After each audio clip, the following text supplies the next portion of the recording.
Can the UFO issue fizzle out? Can it go to pre-December 16th, 2017 levels, what we were accustomed to prior to that history-changing article that came out in the New York Times? And my answer to that question is no. Not if the phenomena, whatever it ends up being, persists. Because when we look at the New York Times article, just as an example, it highlights what happened in 2004. And then we learned about the incidents that happened, I think, in 2015 off the eastern seaboard with the USS Roosevelt and Ryan Graves and Danny Acoin and many other people that never came forward, F-18 aviators.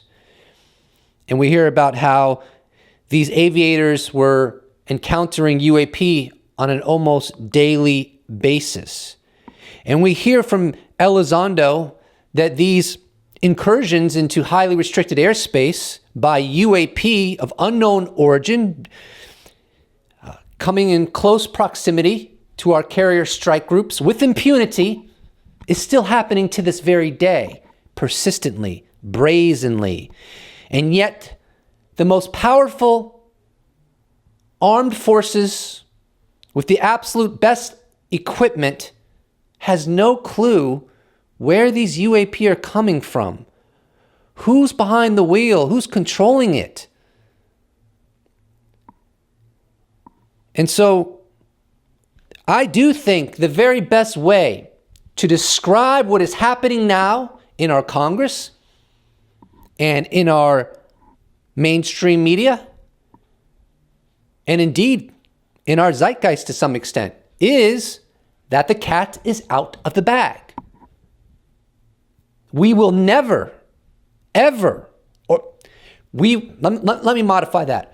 It's very unlikely, in my subjective opinion, that we will ever go to pre-December 16th, 2017 levels as it pertains to UAP. Because the UAP are there, baby. And they don't care what the skeptic thinks, and they don't care what the believer thinks. They don't care how big the person's ego is and how convinced they are that they're so intelligent. And this is an F-18 in the distance, most likely. Or this is just a balloon. You can go into your little circle and have that little conversation 1,000 times over. But at the end of the day, there's UAP in highly restricted airspace. And the United States agencies and military branches don't know where they're coming from. And it's not a one-off.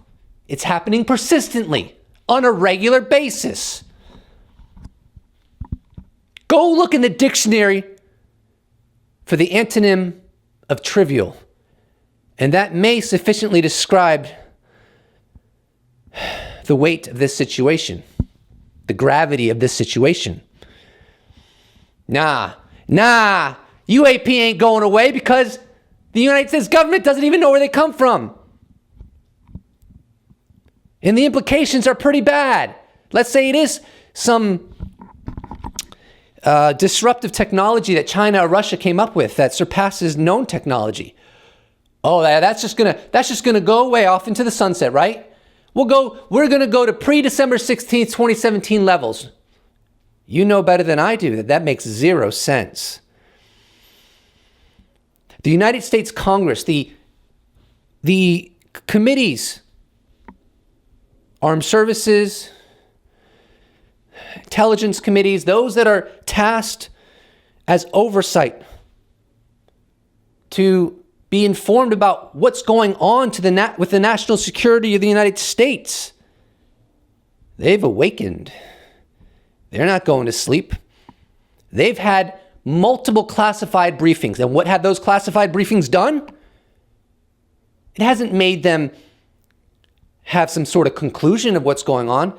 It hasn't taken away a sense of urgency for them, quite the opposite. So what exactly did they see in those classified briefings that led to this kind of response? What did the head of NASA see? Because he was Maybe he was a staffer or a member of Congress, I don't remember, but he had, as far as I understand, a classified briefing himself. What did he see to start taking this so seriously and to even convey that he would prefer that these UAPs stem from something outside of the human race versus China or Russia? Something is leading to this sense of urgency. Something is leading to high-level officials and members of Congress taking this so seriously. So I really don't care what the skeptic thinks. I don't care how convinced they are that they have a high IQ. I don't care. Same with the believer. I don't care how smart or how high IQ the believer thinks they have, or how smug they are. I don't care. This transcends the ego, the sense of conviction that we humans like to have, even though we rarely have the full picture. But it feels good, doesn't it? Oh, it feels good to think you're above the fray. I'm above the fray. Me, yeah. Nah, we're just a little dot. We're a little dot in the universe. And we know nothing. We don't even know the mysteries of our own earth, the mysteries of our own oceans, let alone the vast space of the universe. We're dust, and to dust we shall return. And that's what we are, even though we convince ourselves we're so much more. We don't know diddly squat. No, UAP ain't going away. Common sense, in my opinion. Oh, I could be wrong, but I got to call it like I see it, like everybody else. Everybody calls it like they see it, and I'm going to do the exact same thing, baby. The exact same thing. This isn't going away.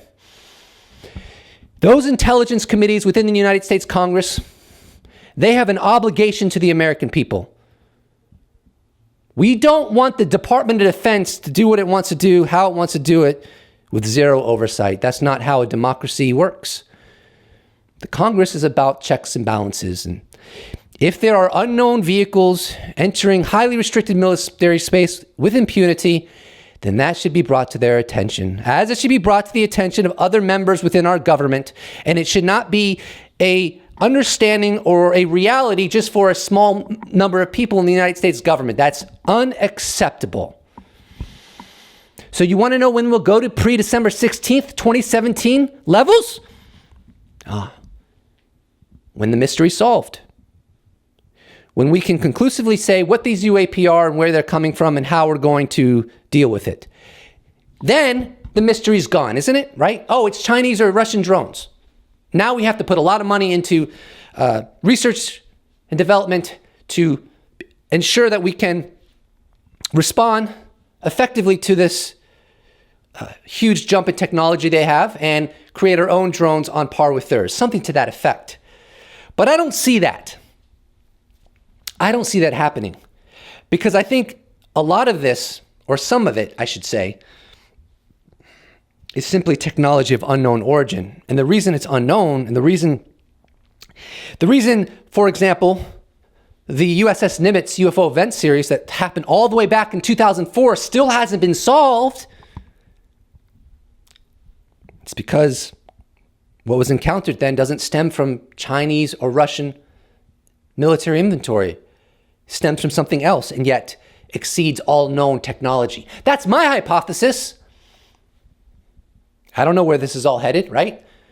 I give you my opinion. It's just my opinion. And I'm very happy to be wrong, because at least the day that I know that I'm wrong is the day we have the answers, and that's a great blessing. That is. So the cat's out of the bag, in my opinion.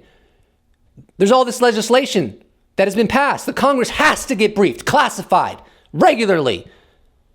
Further, there will be unclassified briefings. And I want to say one thing, because this really gets me sometimes. UAP transparency is not just about the public. Who came up with that idea? Our Congress getting classified briefings is a component of UAP transparency. Just because I don't get to see the classified briefings doesn't mean that transparency hasn't been increased. It's important that our Congress is read in on what the government knows about highly advanced technologies entering highly restricted military airspace with impunity. The cat is out of the bag. That's a very accurate and apt statement to me. That's all I got to say. Please don't forget to subscribe. And if you'd like to support this channel, you can check out my merch shop. You could become a patron. You become a YouTube member. You could even give me a one-time donation. All of those possibilities are in the description below. Or you can just slap a like on this bad boy, and I will appreciate it so much. Thank you so much for watching. I look forward to seeing you in the next episode.